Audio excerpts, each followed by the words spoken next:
greatest lessons taught by the Holy Spirit ni Perry Stone o 9 Holy Spirit insights. Yan. Yan, loading ulit.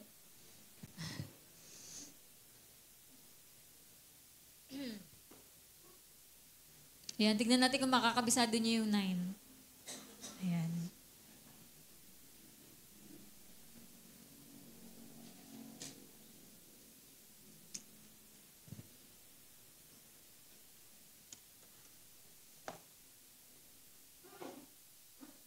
Take 2. Yan, ang pag-aaral natin ngayon ay 9 greatest lessons taught by the Holy Spirit na galing kay Perry Stone. Ayan, or 9 Holy Spirit insights. Yan. So, sabi nga po sa John 16:13, yan, sabi dito, basahin natin.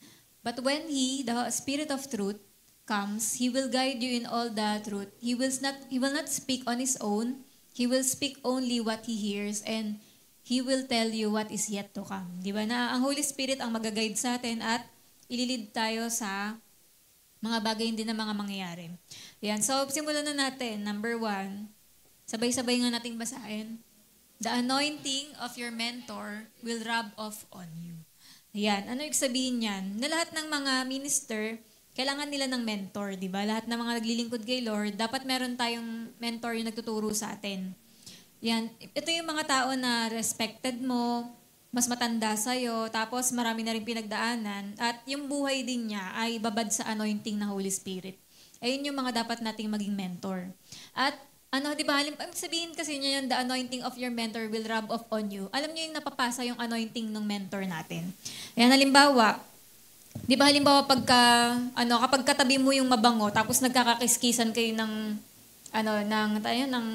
tawag ito, balikat.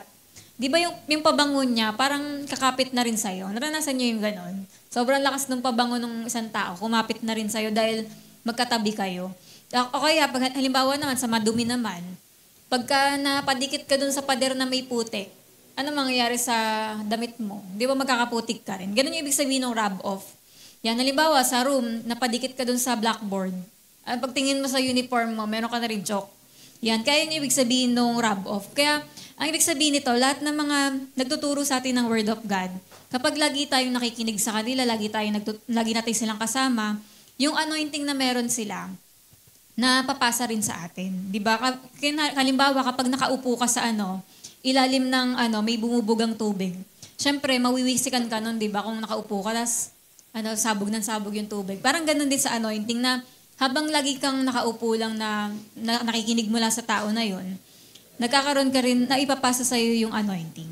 Ayan, kaya yung nagtuturo sa atin palagi na lagi nating dinidikitan ay mahahawaan din yung kaluluwa natin ng anointing of gift. 'Di ba? Kaya kung halimbawa, yung mga nasa ganong ministry, 'di ba, yung mga kunwari si Benny, 'di ba? Siya doon kay Catherine Kuhlman. 'Di ba parang nakuha niya rin 'yon kasi yun din yung naging parang lagi niyang pinapakinggan ganon. Kaya sabi nga, for the anointing is tangible and transferable. Yung anointing na papasa yan, halimbawa, ang nabibilib ka sa pag-share ng tao, ganun. Kakakinig mo ka, kasama mo dun sa home Bible study. Magiging ganun ka rin, magagaya mo na kung paano mag-share. Ayan, tapos sabi nga, di ba, halimbawa si Elijah tsaka si Elisha, di ba naalala natin sa kanila? Si Elijah yung mentor, si Elisha yung mentee. Si Elijah yung giver, si Elisha yung receiver. Si Elijah yung teacher, ang student ay si Elisha. Tapos, di ba, anong hiniling ni Elisha bago umalis si Elijah? Nabigyan siya ng double portion ng anointing. Nangyari ba yung double portion na yon?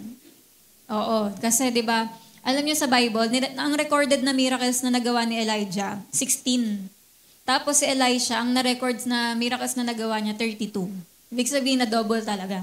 Double portion talaga yung anointing. Yan. Tapos si Jesus, di ba? Si Jesus din nag-mentor siya ng 12 disciples na nagbuhos si Lord doon ng wisdom, knowledge, and understanding sa 12 disciples for 42 months, di ba? At pagkaakyat niya sa langit, nag-antay sila sa Jerusalem na bumaba yung power ng Holy Spirit sa kanila, di ba? Na yun yung isipin niyo, di ba? Ganun lang yung time na yun, pero ang dami nilang nakuha kay Jesus. Di ba? Kaya sabi ng mga tao, parang naisip nila na, na-realize nila na talagang mga kasama ni Jesus to kasi kita nga sa pamumuhay nila. Tapos si Aaron din at saka si Moses, kung nabasa niyo yan, yung nag-transfer yung, di ba sabi ni Lord kay Moses, sige, kung nahihirapan ka, kumuha ka ng 70 na elders para may katulong ka sa pagmamanage ng mga tao. Sabi niya, kaya ngayon, sabi niya, ibubuhos ko yung presensya ko rin sa kanila para matuto rin sila mag-lead. Kaya ngayon, di ba, ang nangyari, nung dumating yung 70 na elders na yon, naipasa sa kanila yung presence ng Panginoon. Tapos meron pa dyan, kung nabasa niyo yun, si Eldad tsaka si Medad, hindi siya kasama sa 70. Pero dahil malapit sila dun sa bandang mga 70 na yon, nadamay yung dalawang yon, nadamay ng anointing. Kaya pati sila nag-prophesy. Yung 70, di ba, na naka-receive ng presence ng Diyos, nag-prophesy. Pero may dalawa lang na nakatabi lang, nahawa. Kaya nag-prophesy na rin yung dalawa. Yan, kaya yun yung, di ba, ganun talaga ibig sabihin, yung anointing na papasa siya. Nakakahawa siya. Kaya di ba, ang sabi dito, kapag ang mga tropa mo ay mga negative or positive yung attitude, makukuha mo yun kung negative or positive. At may unbelief yung tao na kasama mo, makukuha mo yun. Kung may anointing o walang anointing yung friend mo, mga kasama, mahahawa ka nun. Pero di ba tingnan niyo nga si Joshua, di ba? Sama rin siya ng sama kay Moses. Kaya sino pa ang naging next na leader? Di siya na, di ba? Kasi siya yung nakakuha ng mga, nakita niya kung paano sumunod kay Lord si Moses, ganyan. Kaya sa amin din, di ba, yung noon, kapag pag binalikan mo nung kabataan kami, lahat ng mga tumotropa kay Ate Beck, Ate Ruth, sila rin yung mga parang, ngayon, mga pastor na, si Pastor, yan. Si Megan, si Dan, yun yung mga laging mga kasama. Sa mga prayer marathon, kami yung mga laging nandun. Pero hindi naman namin pinlanong magpastor. Pero yun, kami na yung mga pastor ngayon. Na mga laging sumasama sa mga kunwari, yung mga home Bible study, sila pastor, Megan, Dan, laging silang tatlo yung kasama, di ba? Para mga ganun sa mga outreach naman, kay Ate Ruth, na sumasama ako, tinitignan ko kung paano siya makipag-usap sa mga tao, ganun. Kaya yung parang yung mga ganun nga, parang di namin akalain na may mga naipapasang anointing sa ganong bagay. Tapos, ayun nga rin, di ba, tapos, ayun, yung kay Perry Stone, sabi niya, meron daw siyang 3 tao na naging mentor. Pag sinabi kasing mentor, ito yung tumulong sa'yo na alam mo yung maintindihan yung Word of God, napakalaking ambag ng mga tao na to para mag-grow ka kay Lord. Sabi ni Perry Stone, yung 3 tao, una ay parang sama doon yung papa niya, ganun na, tinuruan siya mag-pray, tsaka mag-operate sa 9 gifts of the Holy Spirit. Kasi malaking yun yung kunwari yung nood-nood ka lang, kala mo, sama-sama ka lang, di mo alam na napapasa na sa'yo. Kaya halimbawa, yung mga tumatropa din kay Pastor, di ba, mga BBS, yan, may kakasama nila, may makukuha sila. May mai-impart na anointing.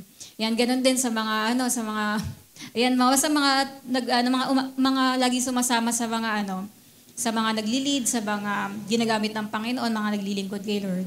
Meron na impart ang Panginoon. Kaya next time, sila naman yung gagamitin. Ayan, tapos yun nga rin, yung sabi ni Perry Stone din na, may isa ring tao na nagturo sa kanya na magbabad sa prayer para ma-anoint, na sinabi sa kanya na kung gusto mo ng mas maraming resulta, kailangan marami kang oras na nilalaan sa prayer. Tapos meron din siya sa kanya nagturo ng kung paano mag-operate sa gifts of healing, miracles, yon. Tapos, sabi nga, the anointing that is upon your mentor can and will be transferred into your life. Di ba? Kaya yung gift na yon na meron sa mentor mo, mapupunta rin sa'yo. Kaya di ba kaya nahalaga rin yung lagi nagpapapray, yung parang, Pastor, pag-pray niyo po ako, kaya sa someone na to na may gusto kang ma-impart sa kanya, gano'n. Kaya minsan din pag may mga dumadalaw na mga minister, mga galing ibang bansa, ayun, nakikipila rin kami na pa-pray po kami, ganyan-ganyan. Kasi totoo yung impartation. Kaya pag sinabi rin na lapit po sa unahan, lahat ng mga gusto ditong ma-anoint na ganito, na ganyan yan. Kasi may impartation na nare-release na power. Kaya mahalaga talaga, dapat mahilig kayo ganun sa lumapit-lapit kapag mga prayer, mga altar call, ganun. Kasi doon nagbubuhos ng kapuspusan. Yan. Kaya pero sabi rin dito, ingat daw tayo sa mga magiging teacher natin, yung mga pipiliin nating mentor. Kasi makakakuha ka sa word at example ng buhay nila. Kaya kailangan talagang piliin mo yung mga talagang mga spiritual. Yan. Tapos sa akin naman, naisip ko nga, kasi ang apat din ng naging mentor ko, si Ate Beck, sa prayer, disiplina, yung parang pag kahit ayoko na mag-pray, maririnig po ko boses niya na, hindi, kailangan ko mag-pray, ganun. Parang tinuruan niya talaga kami mag-pray ng babad, ganun. Tapos si Tapos si ano rin, yung mga pagtalikod sa kasalanan, kapag yung parang ano, yung kasing lakas ng conviction, yung pagka-convict ng boses niya. yung parang naisip mo, hindi, kailangan ko na isuko to, ganun. Tapos si ano rin, Ate Ruth, sa pagdidil naman sa mga tao, sa pag-outreach, sa pag mga kids, sa paglilingkod, yan, lagi kong naalala yung mga naturo niya. Tsaka pinapanood ko lang siya, ganun, pero nagaya ko na rin, ganun. Tapos yung, si Papa rin, ang ano niya sa akin, yung sa Bible School. Talagang dahil dun sa Bible School, doon ko na-realize na gusto kong aralin yung Bible. Tapos yung mga preaching niya rin pag Sunday, doon ako lumalim kay Lord, na nagka-interest na akong mag-aral ng Bible.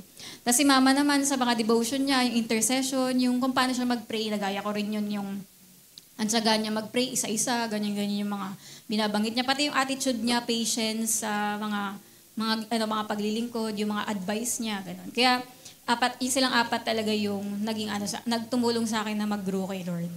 Yan, si Pastor Viva, ayun din, same din yung mga ano niya. Pero yun, yung mga madalas talaga sila. Mga home Bible study, sama sa campus, gano'n. Ayan, tapos yun nga, kaya una, yun yung nagagawa ng yun ng pagsama natin, yung anointing na papasa doon sa mentor, sa kakasama natin sa mentor natin. Pangalawa naman, you must pray continually in the Spirit. Ayan, syempre, kailangan mo maranasan yung mabaptize sa Holy Spirit para magets mo to. Kailangan nakakapag-speak in tongues ka na para maintindihan natin yung buong topic. Sabi nga daw ni Fred Stone, yung tatay ni Perry Stone kay Perry, sabi niya, anak, sa mga huling araw, magiging napakahirap para sa mga tao. Kaya napaka-importante na ang mga Christians ay damihan ng pagpe-pray in tongues para magkaroon ng lakas at wisdom para makasurvive sa attacks ng demonyo. Yan, di ba? Kaya si Fred Stone, rin yung prophetic din yun. Yung parang pinapakita rin sa kanya ni Lord yung mga future, ganun. Kaya nung mamamatay na siya, yun yung in-advise niya rin sa anak niya. Na basta damihan nyo yung pagpe-pray in tongues, sabihin mo rin sa mga tao yun. Kasi nga, di ba, na itong last days, talagang grabe yung attack ng kaaway, pero mapagtatagumpayan natin yun kung lagi tayo nagpe-pray in the Spirit. Yan, merong dalawa dyan, di ba? Yung pray in the Spirit, tsaka pray with the Spirit. Ay, paki-next. Ano ba nakalagay dyan? Ayan, pero yun yung verse pala sa 1 John 2:20. But you have an anointing from the Holy One, and all of you know the truth. Tapos Jude 20, di ba, yung building up yourselves in your most holy faith, praying in the Holy Spirit. Yan, yung pray with the Spirit, tsaka pray in the Spirit, magkaiba. Pero pareho dapat natin gawin na yung pray with the Spirit, ayun yung pray with inspiration of the Holy Spirit. Yung, pag sinabi yung with, yung nagpe-pray ka na naintindihan mo yung, kunwari nagtatangs ka, pero okay kahit hindi ka nagtatangs. Basta naintindihan mo yung pray mo, kunwari may mga time nga rin nag-groan ka, umiiyak ka lang. Pero alam na alam mo sa isip mo yung pinagpe-pray mo. Hindi ka yung parang wala lang, ganyan. Hindi yung nagtatangs ka lang na hindi mo nagigets, kundi habang nagpe-pray ka, may pinagpe-pray ka talaga, alam mo sa sarili mo yun na may understanding ka. Na sobrang ang deep ng prayer mo na pati yung soul and spirit mo, involved doon sa pinagpe-pray mo. Yan. So, ibig sabihin na doon yung understanding sa pray with the Spirit. Tapos yung pray in the Spirit naman, ito naman yung prayer language natin, yung nagtatangs na nga tayo. Na, ang nangyayari kapag nagtatangs nga tayo, ay nare-recharge, tsaka nare-renew yung ating spirito. Lumalakas tayo, yung inner spirit. Na, di ba, pag nag-prayer marathon ka, di ba after naman talaga, may pagod physically. Pero hindi mo alam, yung soul mo naman, tsaka spirit, sobrang lumakas. Ayun yung ganun sa pag nag-fasting ka, di ba? Ang fasting, parang pinapahina yung katawan, kala mo ang hina mo. Pero ang lumakas kasi doon yung soul and spirit mo. Kaya ganun din tayo pag nagtatangs, kala mo wala lang yun. Pero na-recharge ka, tas na-renew ka. Mas lalo kang nagiging sharp. Yan. Tapos, kaya ibig sabihin itong dalawa na to, pray with the Spirit and in the Spirit, nagtatangs tayo, pero dapat naintindihan din na nandun din yung isip natin. Kaya pareho yan. Kaya mas lalong nagiging effective yung prayer natin kung ginagawa natin yung with the Spirit at in the Spirit. Ayan, pareho yung effective and biblical. Tapos pangatlo naman, your inner spirit is alert even when you are sleeping. Yan, kahit tulog tayo, alam niyo ba, alerto pa rin yung spirit natin. Yan, kasi di ba sabi nga sa 1 Thessalonians 5:23, yung tao, body, soul, and spirit siya. Tayong mga tao, body, soul, and spirit, tatlo yan, di ba? Pag tulog tayo, ano yung natutulog? Yung katawan lang. So, yung katawan, nagpapahinga. Pero yung soul natin, hindi naman natutulog yon. Ayan, parang deep in our mind, active yon. Yung natutulog lang yung katawan mo, pero yung soul mo, active siya, gising siya. Yun yung kaya nagkakaroon ka ng panaginip kasi gising nga yung soul natin.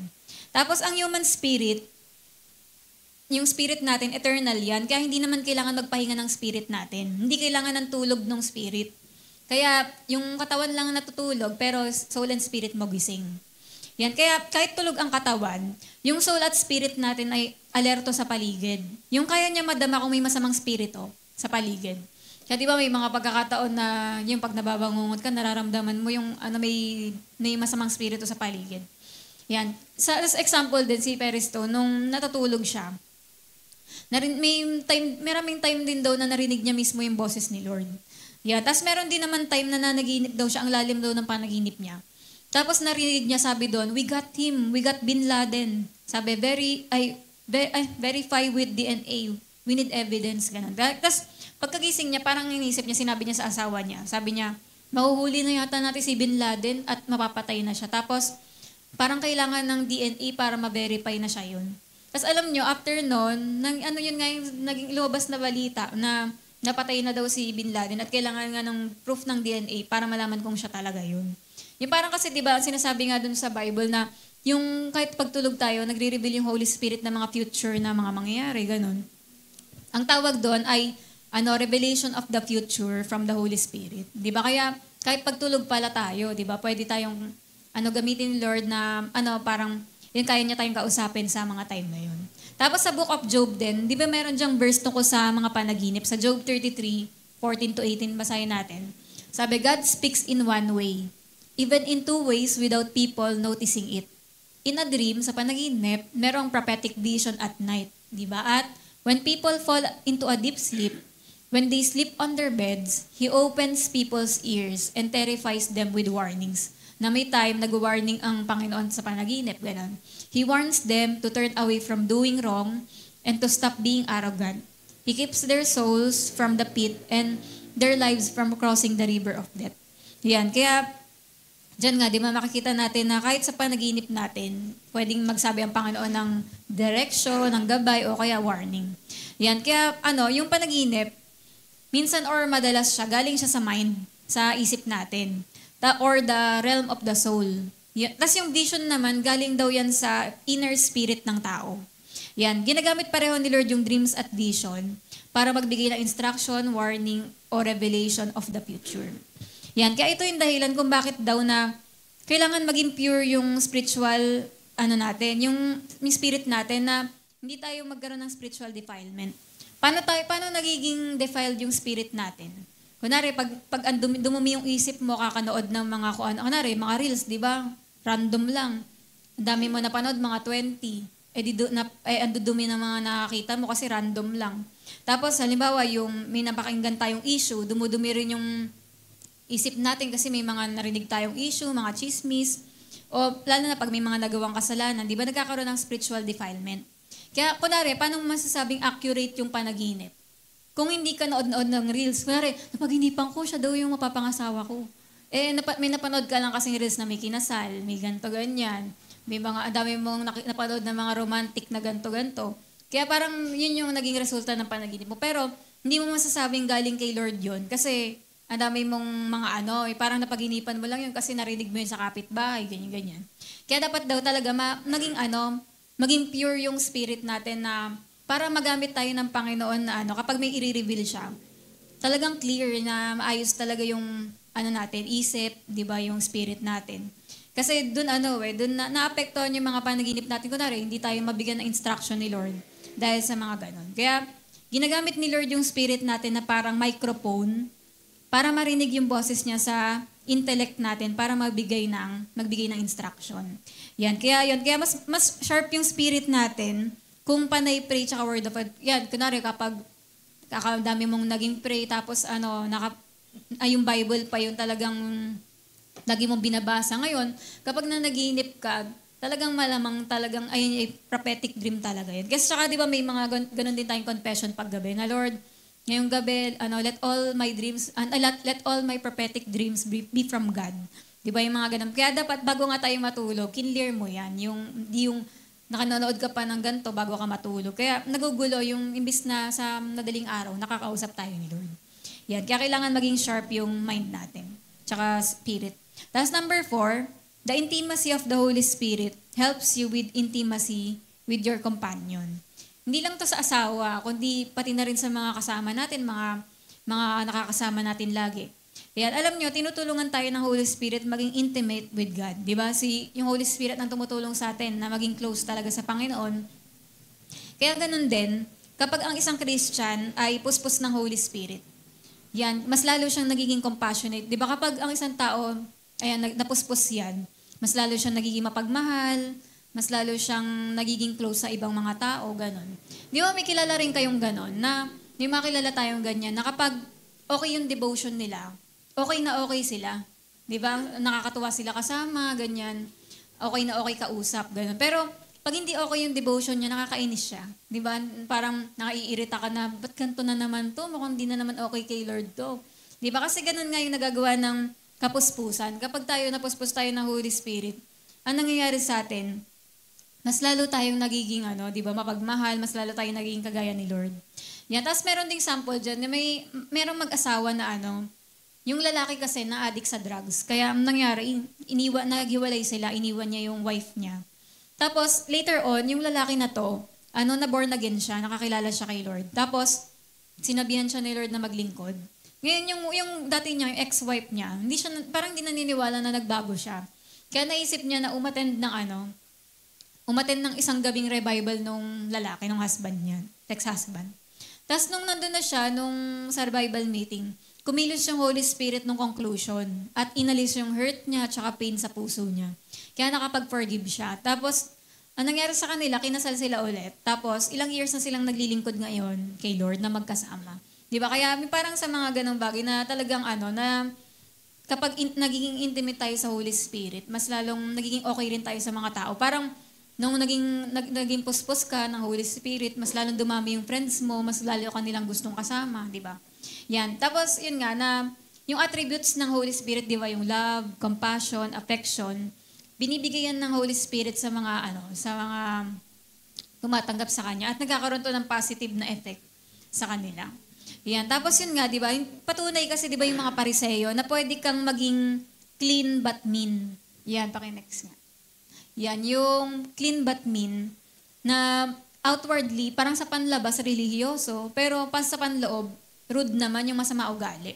Kaya pwede daw talaga na maging religious lang, pero walang anointing, di ba? Parang dyan mo makikita sa Pariseyo na pwede mo makita yung yung religious, pero walang anointing, na masama pa rin ugali. Parang malalim yan sa Bible, pero masama ugali at hindi loving. Kasi nga, ayun yung nagagawa kapag hindi tayo puspos. Yung kapag magaling lang tayo sa Bible, parang nakakayabang na ang dami mong knowledge. Pero, kapag hindi tayo puspos, delikado, di ba? Kagaya na nangyari dyan. Kaya, sabi nga, pero ang puspos ng Holy Spirit, meron siyang righteousness, peace, and joy in the Holy Spirit. Kaya, ang totoo nga close talaga kay Lord, mas lalong nagiging loving, di ba? Mas lalong nagiging madali kasama, kausap. Yan. Tapos sabi nga, the Word of God and the Holy Spirit are an unbeatable team. Di ba? Ibig sabihin, talagang yung team ng Holy Spirit tsaka Word of God, talagang walang makakatalo dyan. Napaka-powerful. Sabi nga, ang Word of God kasi, di ba, yung Word of God kasi, nag-i-impact siya sa, yung parang sa mind, yun na rin, may mga tanong yung isang tao, nasasagot yung mga, yung rational and reasoning part ng tao, yung sa mind niya. Tapos yung emotion naman, ayun naman yung tinatouch ng Holy Spirit. Di ba? Kaya naman, pag nagtulong yung dalawang yun, napaka-powerful. Kaya di ba, kapag kapag sa isang tao, pag nag-strike yung spiritual conviction, halimbawa, siya, di ba, nakarinig siya ng Word of God, tapos yung Holy Spirit, and kumikilos din sa kanya, yung tao na makasalanan na yun, pwede siyang umiyak dahil nagsisisi siya. Yan. At kapag naman yung powerful yung praise and worship sa gathering ng mga believers, nadadama yung presence ng Holy Spirit na doon, na nagtataasan na yung ng mga kamay yung mga tao, di ba? Kasi na-feel nila yung presensya ng Panginoon. Tapos yung rin, di ba, yung iba naman tumatalon sa galak, di ba? Dahil naramdaman nila yung kapuspusan ng Banal na Espiritu. Tapos, sinabi rin dito na hindi daw natin dapat baliwalain yung emotional connection ng Holy Spirit. Meron ba sa inyong gano'n? Yung parang nagpipigil kayo na umiyak? Kunwari, nadadama mo yung parang na parang naiiyak ka na, parang yung Holy Spirit, parang sinasabi sa'yo na ilabas mo lang. Parang tinatago mo lang yung emotion mo, ganon. Parang hindi ayoko umiyak, ganyan. Pero yung Holy Spirit, gusto kang puspusin, kaya kailangan mo ilabas yung emotion na yon. Yan, kaya, halimbawa, kaya sabi nga daw, pati sa pag-worship natin, hindi pwede talaga, kahit sa Christian life, hindi natin pwedeng itago yung emotion. Yan, kasi, sabi nga, yung word kasi na emotion, galing siya sa French na, derived sa Latin na without and move. Yan, kaya doon din nanggaling yung word na motivation. Kaya di ba tayo nga mga tao, body, soul, and spirit. Kaya talagang yung emotion natin, kailangan, kasi pag walang emotion, walang motivation. Kaya kung hindi natin gagamitin yung emotion sa worship, para tayong nakikinig ng alam niyo yung sa classroom, para lang kayo nakikinig ng lecture. Ganon. Kaya, kanari sa mag-asawa rin, parang hindi naman maganda na yung mag-asawa laging magkasama sila pero wala na silang feelings sa isa't isa. Di ba? Kundi, parang kay Lord din, kapag nag-worship tayo, mas masarap, di ba, kapag talagang may emotion, yung umiiyak ka kay Lord, nandun yung emotion mo, kung gusto mong sumigaw kay Lord, di ba? Tapos yung sumayaw, pumalakpak, tumalon, ganun. Kasama yun sa worship talaga natin, yung emotion. Kaya sabi nga, at yun nga, di ba, kapag puspos tayo ng Holy Spirit, nag-overflow talaga sa atin yung love ng Diyos. Kaya naman, nakakaya na rin natin na mahalin yung, yung iba. Kaya yun. Tapos number 5, the Holy Spirit signals danger by using burdens. Yan. Yung burden, alam nyo ba, yung kabigatan, 69 times siyang nabanggit sa King James Version. Na ibig sabihin nga ng burden, di ba, yung parang may mabigat, yan, ang bigat ng binubuhat mo. At meron din siyang kabigatan sa spirit at saka sa mind. Yung parang sa isip, parang ang bigat ng ulo mo, ganun, dahil may mga dami mo iniisip. Tapos yung parang spirit ng person, yung parang sa heart natin, parang may mabigat, ganun. Yun yung burden. At alam nyo, minsan, ginagamit yan ng Holy Spirit para mangusap din sa atin. Yan, halimbawa sa Old Testament, yung mga prophets doon, madalas nilang nararamdaman yung burden kapag mag-warning sila sa mga tao. Sabihin nila na, yung parang, yun nga, yung kapag kailangan nila i-rebuke yung mga tao, di ba, nararamdaman nila yung ganong burden sa mga prophets pag nabasa natin, di ba? Si Zechariah din, sa Zechariah 9:1, 12:1, sinabi rin doon yung, parang ang term ni Zechariah yung the burden of the word of the Lord. Nasa amin din, kapag mga nagtuturo ka ng word of God, yung may mga time talaga pag tungtungin mo ng pulpito, ang bigat. Kasi merong mabigat din na message si Lord. Na parang kailangan mo yun sabihin para talagang gumaan. Yan. Kaya may mga ganun din sa mga prophets na may mga burden yung word of God na kailangan nilang sabihin yun. Kung hindi mananatili yung bigat. Yan. Kaya sa atin din, minsan may mga pinapagawa si Lord sa atin na nananatili yung bigat na yon hanggat hindi ka sumusunod. Kunwari, sinasabi na ni Lord sa'yo na gawin mo to, pero pinapatagal mo. Yung burden tuloy, ang tagal niya na nakastay kasi parang mawawala lang yun pag nag-obey ka na. Yan. Tapos, yung experiencing burdens are a part of our spiritual walk. Talagang part yan ng pagiging Kristiyano natin, yung mga burdens. Pero minsan, may mga ibang burden din tayo. Yung kunwari, burden sa mga temptation, may burden tayo sa faith natin kasi may mga sinusubok yung faith mo. O kaya may burden ka dahil may mga family problem, may mga problema sa work or sa school, ganon. Pero minsan, ginagamit din ni Lord yung burden natin para magbigay ng signal sa atin na may danger or trouble na parating. Yung kapag naisip mo, bakit ganun? Bakit biglang ganito? Parang may nararamdaman akong burden. Kasi, ang ibig sabihin, ang leading ng Panginoon sa'yo, mag-pray ka. Kasi nire-reveal ni Lord sa'yo na may paparating na mga masamang mangyari. Kaya, kailangan mo ipag-pray yun nang sa ganun, hindi mangyari. Di ba? Ipapadama ng Holy Spirit na may trouble, ganyan. Kaya sabi, maraming times na na kailangan mag-pray ka lang na mag-pray hanggang, gumaan yung pakiramdam hanggang yung maramdaman mo na na-lift yung burden. Pero habang nandun pa rin yung kabigatan, kailangan hindi ka tumigil mag-pray. Yan. Kaya doon mo malalaman na answered prayer ka na rin eh. Yung kapag, gumaan na, nakuha na yung burden sa'yo.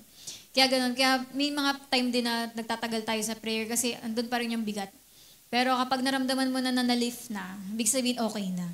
Ganun. Kaya nire-reveal ng Panginoon din yun sa pagpe-pray natin. Tapos, during prayer din, pwedeng mapaisip sa'yo ni Lord yung tao o kaya yung sitwasyon. Minsan din, may mga ganun daw time na merong mga untimely death na kailangan kang i-rebuke or may mga attack ng kaaway. Parang nire-reveal na yun sa'yo yung burden na yun. Kaya, kunwari, may mga time din na yung pag may bagyong darating, gano'n na malaki talaga, pinagpe-pray na yan before para dumating yung bagyo. Nang sa ganon, di ba, makancel nga yung mga ganon. Kaya kapag binibigyan tayo ni Lord ng burden, meaning, meron siyang message sa atin. Yan, para hindi na tayo hindi na mabigla sa mga time na yun. Tapos, yan, alam kasi ng Holy Spirit, di ba, yung future, tapos yung mga good or bad na kakaharapin natin. Kaya, nagsisend na siya agad ng mga warning or parang red light para sabihin sa'yo na mag-pray ka, tigil ka muna sa mga ginagawa mo kasi meron kang kailangang ipag-pray ngayon. Kaya may mga pagkakataon, okay ka naman, tapos biglang mararamdaman mo yung parang nalulungkot ka o kaya may kabigatan. Kasi may message si Lord. Kaya matutuklasan mo yan lalo kapag nag-pray ka. Tapos number 6, singing in the Spirit releases you from heaviness. Yan. Yan na, lahat na baka tayo dito naranasan na yung mag-singing in the Spirit. Di ba? Yung parang nagtatangs ka pero kinakanta mo siya. Yan. Kapag daw hindi mo pa daw naranasan yung marinig yung singing in the Spirit ng maraming tao, parang na-miss out mo daw yung little heaven on earth. Di ba talagang may kakaibang anointing din kapag sabay-sabay tayo nag-singing in the Spirit. Ayun. Kaya, di ba sabi sa 1 Corinthians 14, 14:15. Sabi dyan, so what does this mean? It means that I will pray with my spirit and I will pray with my mind. I will sing psalms with my spirit and I will sing psalms with my mind. Kunwari, sa mind mo, sinasabi mo hallelujah. Pero sa bibig mo, nagtatangs ka. Di ba? Yung parang sinasabi dyan na kumakanta ka sa isip at kumakanta ka rin sa bibig. Yan. Tapos, ayun nga, yung sabi dito sa Ephesians 5:19, by reciting psalms, hymns, and spiritual songs for your own good. Sing and make music to the Lord with your hearts. May tatlo daw dyan na klase ng pagkanta, di ba? Ano daw yung tatlong form na yun? Yung psalms, hymns, tsaka spiritual songs. Yan. And sing and make melody in your hearts. Ano ibig sabihin ng psalms? Ayan yung mga nasa Book of Psalms, syempre, yun. Yung kanta sa Psalms, lalagyan mo lang ng tono. Ang tawag doon, yan yung pagkanta ng mga Psalms. Di ba, kunwari, ano ba yung kanta doon? Yung Shepherd of my soul. Di ba, meron din yung My glory and the lifter of my head. Di ba, ang dami-dami talagang kanta. Habang nagbabasa ka ng Psalms, napapakanta ka, di ba? Yan, kasi naalala mo, ito yung tono, ganyan. Psalms yun. Tapos yung hymns naman, ito yung mga sacred song na link sa Psalms or some other form of religious and spiritual music. Pero sa traditional naman na mga Kristiyano, ang hymns, ito yung mga nabuo ng old songs ng 18th and 19th century na ginagamit din sa mga choir ng Europe at North America, kagaya ng Amazing Grace. Yung makakatulog ka na, yan yung mga hymns. Pampatulog ko kasi yan eh. Kasi talaga namang hihikabin ka kapag narinig mo. Ayan. Tapos yung It is well with my soul, di ba? It is well, it is well. Di ba kakaantok? Yan yung mga church ng unang panahon. Pero di ba, ngayon, pinaganda na eh, di ba? Yung, would you be free for... Di ba, hymns? Pero pinapaganon ka na. Ayan. Kaya yun nga. Pero ayun, sa choir natin, di ba, ang ganda rin ng mga, kunwari, yung since Jesus came into my heart, di ba? Yung lots of joy, parang mga ganyan. Yun yung mga hymns na old song siya, pero pagka naririnig ko yung mga hymns, parang yung parang tumataas yung faith ko kasi parang pinapaalala sa akin yung journey mo ng Christian life. Parang ganun yung para sa akin yung mga hymns. Tapos lalo na pagkanta yun ng Collingsworth, ang ganda. Parang ganda-ganda ng mga hymnals pag sila yung kumanta. Tapos yun nga, yung mga spiritual songs naman, ito naman yung mga song that is birthed by the Holy Spirit Himself. Ibig sabihin, pag spiritual song, nabuo siya, na-compose siya dahil nasa kapuspusan kayo, under kayo ng kapuspusan.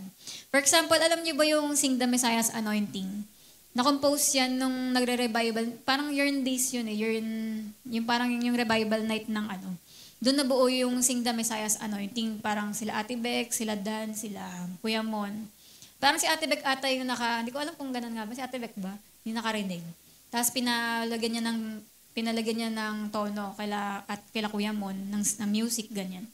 Kaya yung, di ba, parang ang ganda na pagka kinakanta natin Sing the Messiah's Anointing, may grabing kapuspusan din kasi nagbuo yan ng revival days doon sa TH nun. Tapos, di ba, parang marami rin mga kantang ganyan na alam mo yon yung pag narinig mo, parang automatic kinoconnect ka sa Panginoon. Spiritual songs yung tawag dyan. Ang tawag doon, divinely inspired song. Kaya sabi nga daw, mahirap na matagal kang malungkot, manatili kang malungkot kapag nakarinig ka na ng spiritual song kasi binubuhay ka nun ng mga kanta na yun. Kaya yung singing and worship music ay napakahalaga sa worship experience natin. Di ba, lalo na, dapat lagi kayo may playlist ng mga, eto, pag pinakinggan ko to, mabilis ako makabalik kay Lord. Pag pinakinggan ko to, ang sarap mag-pray. Pag pinakinggan ko to, sarap ng tulog ko. Yan, yung mga, alam mo yun, may mga pag pinakinggan ko to, naaalala ko yung simula ko kay Lord, mga ganon. Kaya dapat may part talaga yan ng buhay natin, yung mga song, tsaka pagkanta sa Panginoon. Kaya di ba kapag magsisimba tayo, bakit nauuna yung praise and worship bago preaching at saka teaching? Kasi di ba, pag ang worship, pinaprepare muna yung heart ng tao na parang, kasi minsan pag pumupunta tayo ng church, di ba? Yung parang tulala ka. Ayaw mo muna kumausap, parang, dito na ba ako? Sunday ba ngayon? Yan. Kaya pag praise and worship muna tayo, bali doon ka na nakaka-realize na, oo nga, nagsisimba ako ngayon. Parang inaayos na yung heart mo, habang nakikita mo yung mga lyrics, na mo yung music, nagpa-flow sa puso mo at kaluluwa. Ngayon, pag nakinig ka na ng preaching, kapag nagturo na, alam mo, ready na, pumapasok talaga lahat sa puso mo at isip. Kasi na pinrepare ka nung praise and worship. Kaya yun yung power nun. Kaya napaka-powerful talaga ng praise and worship natin. Tapos yung si David, di ba? Naalala nyo kay David, tumutugtog siya ng harp. Tapos yung tormenting spirit kay Saul na umaalis. Yung masamang spirito kay Saul na nagbabagabag sa kanya. Umaalis, di ba? Tapos kaya sabi ni Saul, dito ka na lang kasi nagiging okay ako pag tumutugtog ka. Di ba ang sabi sa Bible, nare-refresh siya at nagiging well. Nagiging okay siya. Kaya di ba kapag tayo rin, nagpupuri tayo sa Panginoon, anumang masamang spirito meron sa'yo, umaalis. Yun, di ba? Kaya umaayos ka. Kanina mukha kang ewan, tas nung nagpuri na, okay na siya. Matino na siya. Di ba? Ganon. Kaya mas okay talaga na nagpupuri muna tayo. Yan. Tapos yung si Elisha. Di ba, nagpa-prophesy kasi si Elisha. Pero sabi niya, bago ako mag-prophesy, music please. Sabi niya gano'n. Kaya nagpatugtog muna. Kasi bago gumana yung yung talagang anointing, kailangan niya magpa-anoint syempre. Kaya di ba tayo bago mag-revival, anong napaka-importante? Music. Kailangan anointed din yung mga musician para magpa-revival. Kasi kailangan nagpa-flow yun. Kailangan connected yun. Kasi pag walang music, parang, alam mo yun, walang background. Hindi ba pag nanonood tayong video na walang background music? Ang boring. Pero pag may background na, parang nangyari. Pero wala naman talagang kabuhay-buhay yung totoong live na nangyari. Pero pag may music, nakala mo kung ano na. Kasi yun yung power nun, na ganun din sa revival. Nare-revive tayo sa music. May kakaibang power to. Tapos sa Revelation, kung nabasa niyo yan, sa Revelation 5:8-9, meron dyan yung sa tribulation, bago i-release yung tribulation judgment, meron dong 24 elders na merong harp na hawak. Yan. May hawak silang harp, kumakanta sila ng bagong kanta na tinataas nila si Christ as the Lamb of God. Yon. Kung niyan. Tapos, di ba, kaya, yon. Kaya patunay lang lahat ng mga example na yan na dapat ma-release yung mga spiritual songs sa puso natin through singing and worship. Dapat malabas talaga. Kasi pagka nagpupuri ka sa Panginoon, lumalabas din lahat ng mga heaviness mo, di ba yan? Tsaka yung mga, basta gumagaan. Pati kay Paul and Silas, di ba? Nakita natin dyan yung inaresto sila, binugbog. Pero nung kinulong sila, nag-praise and worship sila, tapos nagkaroon ng lindol, di ba? Dahil sa boses nila, nagkalindol. Yan, natanggal yung mga iron bars, yan, natanggalan yung mga tanikala nila. Kasi ganun din, pag nagpupuri tayo sa Panginoon, di ba, lalo na kung matindi boses mo, di ba? Yan, magtatanggalan talaga lahat ng mga heaviness ng spirit, nabibreak ang mga chains. Yung biglang umu-okay yung tao kapag tapos niya magpuri sa Panginoon. Yan, kaya sabi nga daw, instead na sabihin mo lang yung praise mo, kunwari sabihin mo, God is good. Sabihin mo, God is good. Pwede mo rin gawin na kantahin mo, God is good.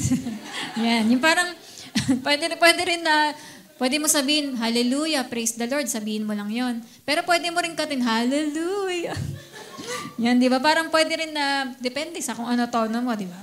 Kaya nga may chanting tayo. Kaya Pagka mga ganon, magandang pagkakataon yun, na pag kunwari bigat na bigat yung kalooban mo, di mo alam gagawin, di ka makapasimula din mag-pray, simulan mo magpuri. Di ba? Kasi doon magsisimula yan, matatanggal lahat ng kabigatan mo.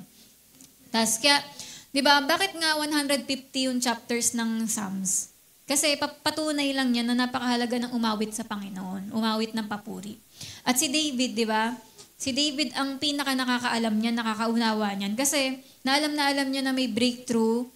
Ayan, David knew the breakthrough power of singing. Alam na alam niya yun. Kaya naman nakadami siya ng gawang kanta. Yan. Tapos number 7 naman, my mind can interpret what the Spirit is saying. Yan. Alam niyo ba, totoo, kapag nagpe-pray tayo, kayang ilid ng Holy Spirit sa'yo, sabihin sa'yo kung ano yung pinagpe-pray mo.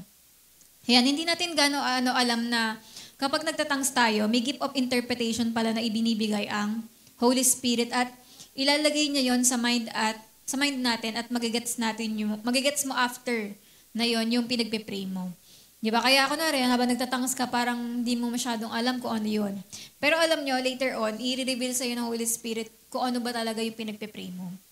Yan. Kaya, yung translation kasi iba yon. Ang translation, word per word. Pero pag sinabing interpretation, yung hindi siya word per word, pero parang similar comparison dun sa talagang sinabi. Kaya kaya yung parang nire-reveal sa na ayun yung sinabi ayun yung pinagpe-pray mo. Yan sa early church, alam niyo ba sa Acts 13:2. Yan may mga sample dito ng mga verse na yung Holy Spirit mismo talaga yung nagsabi na si Paul tsaka Barnabas, i-ready niyo yan, pagsamahin niyo yan para sa isang mission. O nagsalita rin yung Holy Spirit diyan sa Acts 20:23, yan. Yung parang, sa Acts 15:28, nagsalita yung Holy Spirit sa church.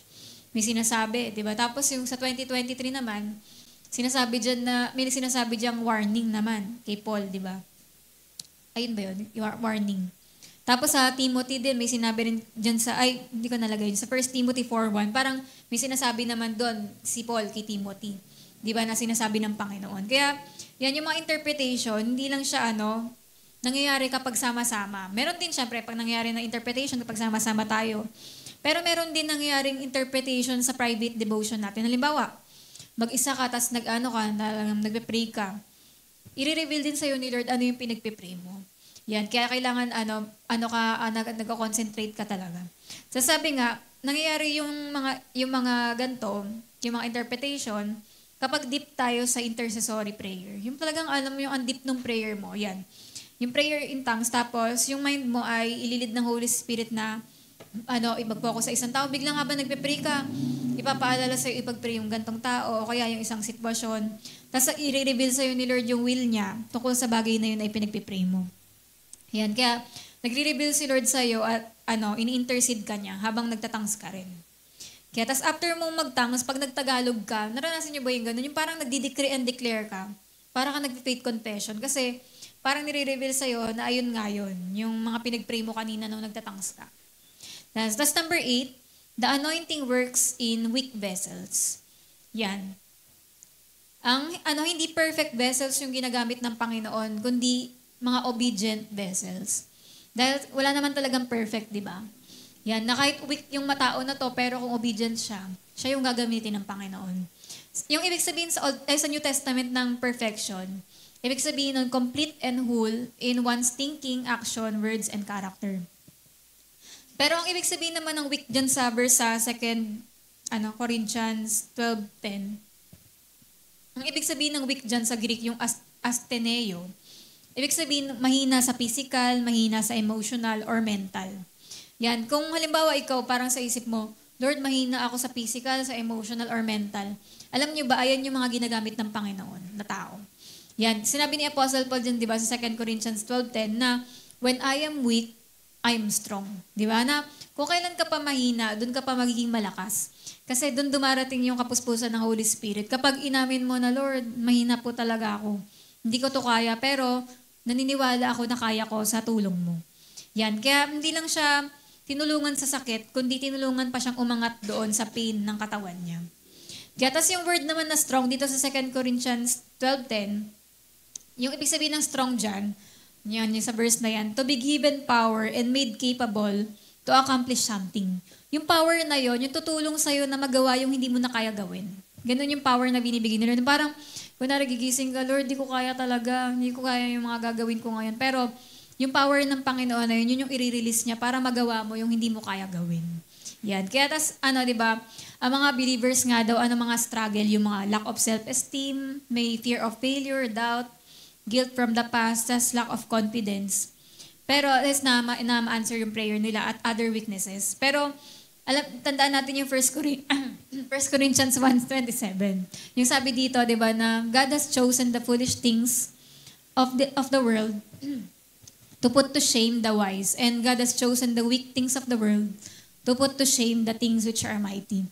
Na parang lahat ng mga kahinaan na yon, ayun pa yung mas gagamitin ka pa ni Lord para magbigay ng glory sa Kanya.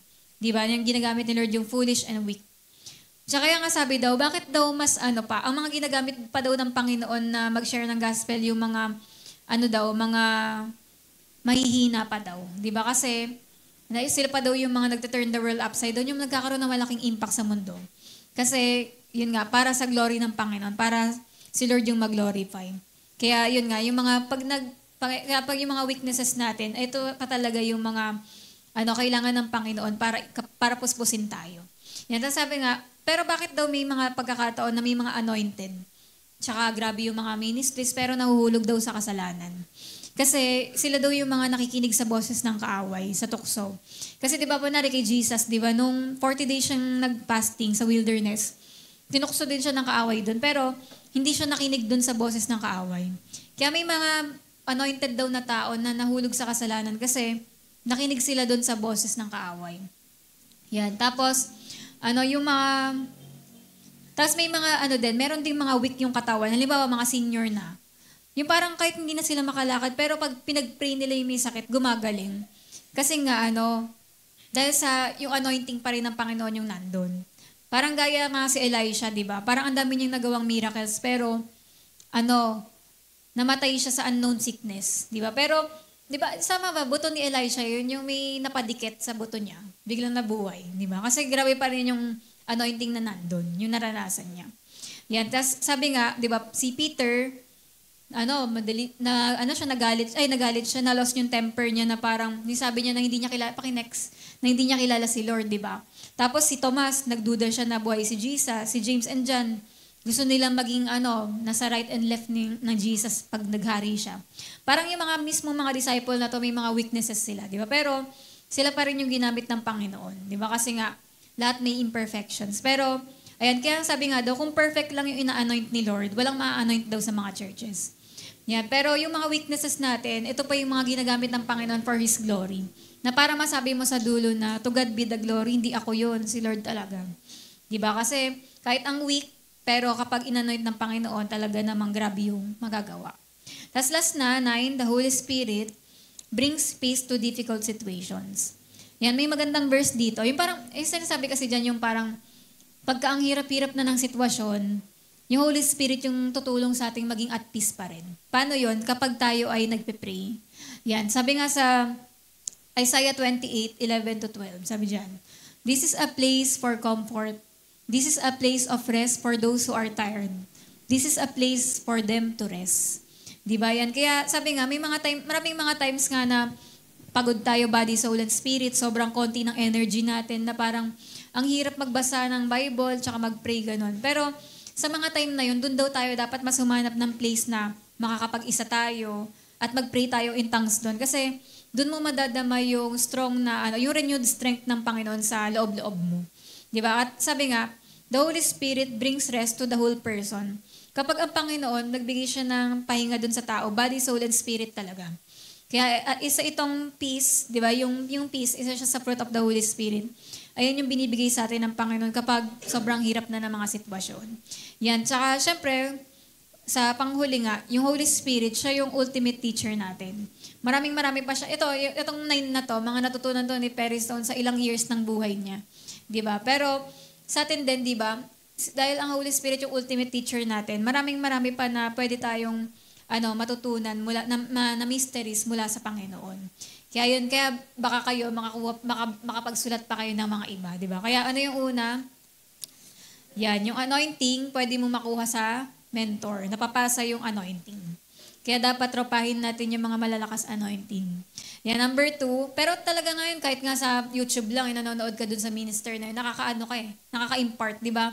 Pag sinabi nga nila si Drot na, okay, sa lahat po ng gusto makareceive nitong anointing na to, i-taas nyo lang yung kamay nyo. Kahit nasa, screen ka eh, nakaka-receive ka ng power. Di ba? Kaya nga mas lalo ngayon, di ba? Kahit patay na yon, yung mga, kunwari, patay na si Billy Graham, patay na yung mga revivalist dati, pwede mo pa rin makuha yun eh. Kasi same pa rin yung power ng Word of God. Tapos number 2, you must pray continually in the Spirit. Kailangan natin ng tuloy-tuloy na pray ng Holy Spirit kasi nasa mga huling araw na tayo at ibang level na yung mga attacks, di ba? Dahil nagmamadali na rin yung mga demonyo dahil maikli na lang yung panahon nila. Kaya naman dapat tuloy-tuloy tayo sa pag-pray in the Holy Spirit na dapat nga daw daily talaga nagpe-pray in tongues tayo. Kasi pag hindi mo ginawa to, babagsak talaga yung lalakas yung flesh, gagawa ka ng kasalanan, matutokso ka kagad. Pero kapag strong tayo sa prayer in the Spirit, mas lalo nating magagawa yung kalooban ni Lord. Number 3, your inner spirit is alert even when you are sleeping. Pero wag kayo matulog ngayon. Yan, mamaya na. Yan, pero yun nga, para maging sharp talaga yung mga panaginip natin, mga prophetic dreams natin, kailangan natin di ba? Maging pure yung spirit natin. Hindi natin i-defile yung mga nakikita ng mata natin. Lahat ng mga pasukan, mga gateway, yung mata, tenga, dapat talaga i-purify natin yan. Nang sa ganon, kahit tulog ka, sharp ka na sa mga message ng Panginoon, pati yung boses ng Holy Spirit, maririnig mo yan kapag na umalis ka sa mga bagay na mga kasalanan at mga madumi na mga bagay. Tapos number 4, the intimacy of the Holy Spirit helps you with intimacy with your companion. Mas lalo kang masaya kasama, okay na okay ka, di ba? Hindi ka nakakairita, nakakainis kapag puspos ka ng Holy Spirit kasi mas lalo ka nagiging loving, mas lalo ka nagiging peaceful, di ba? At nagiging okay tayo. Kasi nai-impartan tayo ng characteristics ng Panginoon. Yung love, compassion, and affection. Tapos, pati na rin yung pati yung mga relationship nagiging mas okay. Tapos number 5, the Holy Spirit signals danger by using burdens. Kaya kung may mga burden nilalagay ang Panginoon sa inyo, tinatawag niya kayong mag-pray lalo. Dahil nga, ibig sabihin, meron siyang pinapapray sa'yo. Kunwari, may blessing na ibibigay sa'yo, kailangan makatanggap mo yon. Kaya pinapapray ka. Or may mga pangit na mga mangyayari, kaya pinapakancel sa'yo ni Lord through prayer. Pero maraming mga ganyan testimony, mamamatay na dapat yung tao na yun, pero may nag-intercede sa kanya. Kaya, naligtas siya. Hindi na pahamak. Tapos number 6, singing in the Spirit releases you from heaviness. Kaya tuloy lang tayo sa pagkanta, di ba? Yung, iawit nyo, yung chanting yan, yung singing in the Spirit eh. Kasi, malaki ang paggaan, mga nabe-break ang mga chains, di ba? At gumagaan lahat, di ba? Yung umaayos yung mga sitwasyon. Tapos number 7, my mind can interpret what the Spirit is saying. Kaya, kung gusto nyo i-reveal sa inyo ng Holy Spirit, ano yung pinagpipray nyo in tongues, yan, mag-concentrate na yan, i-reveal nyo yan habang deep ka sa intercession. That's number 8, the anointing works in weak vessels. Kung kailan ka pa mahina, doon ka pa gagamitin ng Panginoon. Kaya, wag nyo i-magnify yung kahinaan nyo, kundi isipin nyo malakas si Lord. Kaya magagawa nyo yung mga bagay na yun. That's number 9, the Holy Spirit brings peace to difficult situation. Na ipag-pray nyo lang in tongues kasi doon na si Lord na yung nagpe-pray para sa atin at nagkakaroon din tayo ng complete rest, di ba? Pagka nagpray tayo in the Spirit. At kaya yun nga, gamitin natin lahat yan dahil sa marami rin ipapagawa sa atin si Lord ngayong buwan. Yun nga, di ba? May reason na yung mga bakit tayo magiging puspos? Kasi gagamitin tayo ni Lord. Para pag nag-pray ka sa labas, may mga pinag-pray kang tao, may power kang nagagamit. Kapag nag-minister ka, pag kumanta ka, nag-lead ka, o kaya, basta tuwing maglilingkod ka, kaya ka nagpapuspos kasi gagamitin ka ng Panginoon. Di ba? Kaya yun talaga, yung praying in the Holy Spirit talaga yung pinaka kailangan natin ngayon para makayanan natin lahat-lahat.